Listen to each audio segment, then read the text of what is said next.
Me chamo Camila Susbach e vou falar sobre a definição e as principais causas da deficiência intelectual. A deficiência intelectual ela é caracterizada pelo funcionamento cognitivo que não corresponde à média, ou seja, que esteja abaixo do que é considerada normal. A Organização Mundial da Saúde define a deficiência intelectual, antigamente denominada como retardo mental, como uma capacidade significantemente reduzida de compreender informações novas ou complexas e de aprender e aplicar novas habilidades. Então, ela tem uma inteligência prejudicada. Essa é uma deficiência relacionada ao QI do sujeito. Então, o sujeito com uma deficiência intelectual, ele vai ter um QI abaixo do considerado normal. Na deficiência intelectual, a pessoa ela apresenta um atraso no seu desenvolvimento, dificuldades para aprender e realizar tarefas do dia a dia, interagir com o meio em que vive. Ou seja, existe um comprometimento cognitivo que acontece antes dos 18 anos e que prejudica suas habilidades adaptativas. As principais causas, e fatores de risco que podem levar à deficiência intelectual, elas podem ser divididas em 3 fases. A primeira seria as pré-natais, que incidem do momento da concepção do bebê até o início do trabalho de parto, e elas podem ser alterações cromossômicas, numéricas ou estruturais. Um exemplo seria a síndrome de Down. Alterações gênicas, erratos inatos do metabolismo, que pode provocar a fenilcetonúria, entre outras. Pode ser também fatores que afetam o complexo materno-fetal, como tabagismo, alcoolismo, consumo de drogas, efeitos colaterais de medicamentos teratogênicos, que são capazes de provocar danos nos embriões e fetos. Pode ser também por doenças maternas crônicas ou gestacionais, um exemplo é a diabetes. Pode ser também por doenças infecciosas na mãe, que podem comprometer o feto, como a sífilis, a rubéola, a toxoplasmose, e também pela desnutrição materna. A segunda fase seria as perinatais, que seria ali incidem do início do trabalho de parto, até o 30º dia de vida do bebê. Podem ser hipóxia ou anóxia, que seria a oxigenação cerebral insuficiente, para esse bebê. Prematuridade e baixo peso, então são bebês pequenos para a idade gestacional, e que icterícia grave do recém-nascido, que é conhecida como o amarelão, pode também causar a deficiência intelectual. E a terceira fase seria as pré-natais, que incidem do 30º dia de vida do bebê até a sua adolescência, ao final da adolescência. As suas causas poderiam ser de desnutrição, desidratação grave, carência de estimulação global, infecções como meningite e sarampo, intoxicações exógenas, que seriam envenenamentos provocados por remédios, inseticidas, produtos químicos como o chumbo e o mercúrio, entre outros. E também por acidente. Então, acidente de trânsito, afogamento, choque elétrico, queda, entre outros, também poderiam trazer, fazer o indivíduo ter esse atraso cognitivo, Os principais tipos de deficiência intelectual dentro das síndromes, ou seja, essas síndromes, elas possuem como um dos fatores ali a deficiência intelectual, que seria a síndrome de Down, a síndrome do X-frágil, síndrome de Prader-Willi, síndrome de Alderman e síndrome Williams. Cada uma, claro, e cada sujeito com um comprometimento diferente, mais leve, mais grave, dependendo de cada síndrome e de cada sujeito. não existe cura para a deficiência intelectual, apenas alguns tratamentos que podem ajudar a melhorar, né, a vida desse sujeito que possui a deficiência intelectual.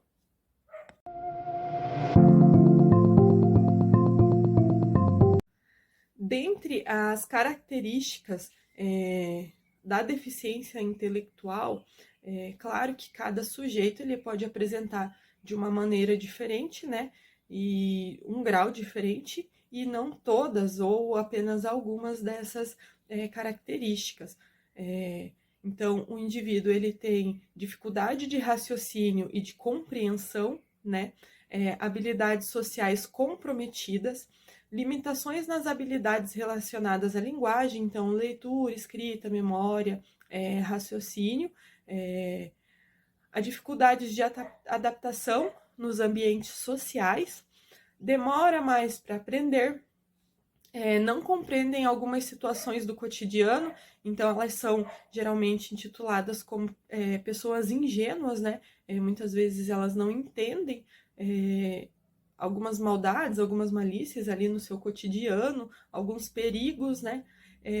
Elas não conseguem compreender sinais ou situações que já são esperadas para a sua idade, são muito dependentes no seu dia a dia, né? Não conseguem fazer as tarefas atribuídas ali à idade do sujeito, apresentam alto risco de ter crises epiléticas e problemas severos de aprendizagem, falta de interesse nas atividades do dia a dia e dificuldades de coordenação e concentração, levando em conta que cada indivíduo vai apresentar de uma forma diferente cada uma dessas características.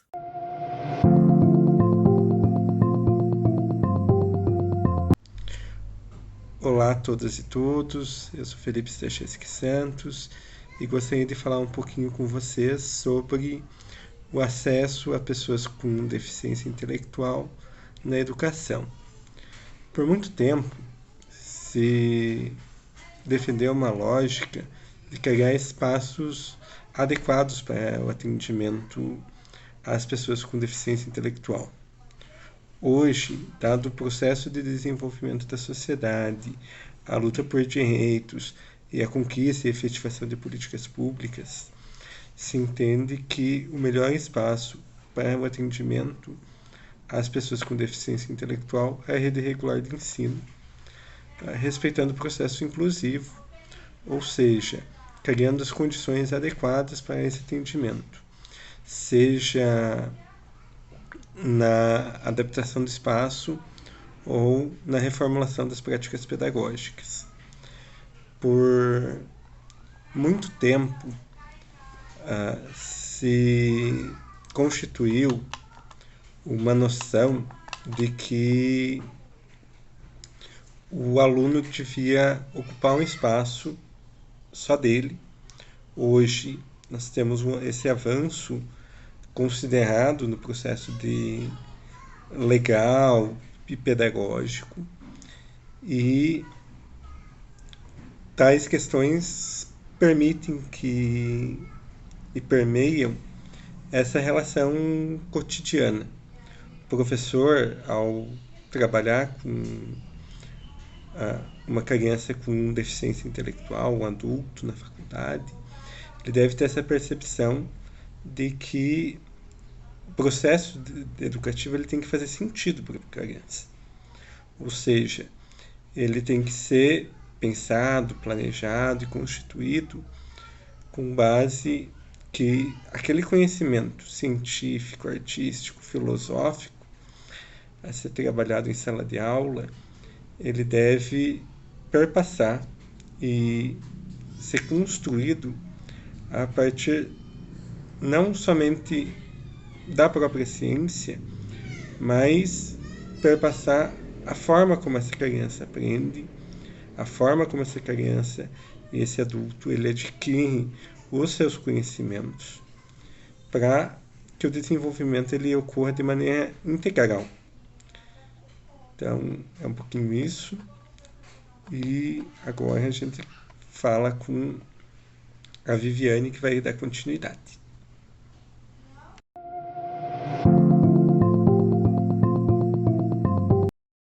Olá, eu sou Viviane e eu vou falar um pouquinho com vocês sobre adaptação curricular e o atendimento educacional especializado para as crianças com deficiência intelectual. Para realizar a inclusão escolar de alunos com deficiência intelectual, é necessário organizar estratégias diferenciadas a fim de garantir a aprendizagem dos conteúdos escolares. Uma dessas estratégias é a adaptação curricular, que busca atender às características específicas desses alunos, permitindo que eles desenvolvam suas potencialidades, participem e se apropriem dos conteúdos trabalhados em sala de aula. As adaptações curriculares são promovidas no currículo pelo professor. Para conseguir realizar uma boa adaptação curricular, o primeiro passo necessário é conhecer o aluno. O professor pode fazer um diagnóstico pedagógico, realizando um levantamento dos conhecimentos prévios e das aptidões que esse aluno possui. Conhecer e buscar informações sobre a sua deficiência, quais são as suas necessidades, e a partir daí pensar em estratégias dentro do currículo da sua disciplina. É fundamental priorizar objetivos que ressaltam as capacidades e habilidades básicas de atenção, participação e adaptação do aluno. No caso do aluno com deficiência intelectual, é importante que o professor procure trabalhar em equipe, estimular o desenvolvimento de habilidades sociais, de autocuidado, estimular a atenção desse aluno para as atividades escolares e para a construção da autonomia. Considerando que os alunos com deficiência intelectual apresentam dificuldades na capacidade de abstração, uma adaptação metodológica importante que pode ser realizada é a utilização de materiais concretos e recursos visuais, que podem servir como apoio, né, trazendo figuras, vídeos, fotos, palitos para auxiliar na matemática, porque assim esses alunos conseguem gravar mais na memória o conteúdo trabalhado. E também o planejamento de atividades variadas para abordar o mesmo conteúdo, porque às vezes um assunto discutido durante a aula a turma já consegue entender, mas esse aluno com deficiência intelectual, ele pode precisar de um tempo maior ou de mais atividades variadas para poder compreender esse mesmo conteúdo. Cabe também ao professor criar condições físicas, ambientais e materiais para o aluno na sua unidade escolar de atendimento, que às vezes podem ser pequenos ajustes, né? Como sentar em um local da sala onde ele consiga focar mais atenção. Propiciar também os melhores níveis de comunicação e interação com as pessoas com as quais convive na comunidade escolar.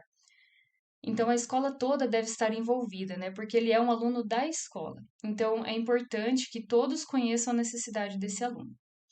Favorecer também a participação nas atividades escolares, seja em apresentações, gincanas. Esse aluno ele deve, então, estar inserido em todas as atividades da sala. Propiciar o mobiliário, equipamentos necessários e salas adaptadas. Essa questão já demanda ali um pouco mais de apoio, né? Então, o professor pode solicitar o apoio da direção, que vai solicitar à Secretaria de Educação também os equipamentos necessários para esse aluno. E também verificar os resultados obtidos a partir das adaptações implementadas, para saber o que fazer em seguida, porque às vezes o professor ele vai oferecer uma adaptação e perceber que não foi adequada. Isso pode acontecer, então é necessário que o professor perceba os resultados desse aluno para saber se é preciso realizar alterações na forma de ensino. O processo de avaliação também deve ser adaptado, elaborando novas técnicas e instrumentos para avaliar esse aluno, né? Adaptando para atender às suas especificidades. E outra questão importante é a temporalidade, que é uma adaptação que diz respeito aos ajustes que devem ser realizados no tempo. Nesse caso, o professor ele deve disponibilizar para o aluno um período de tempo alternativo para realizar as atividades ou conteúdos propostos, a fim de alcançar determinados objetivos. O tempo ele pode tanto aumentar quanto diminuir, dependendo da necessidade do aluno. Como, por exemplo, as atividades que exigem abstração demandarão um tempo maior, né, e um suporte para os alunos que possuem deficiência intelectual.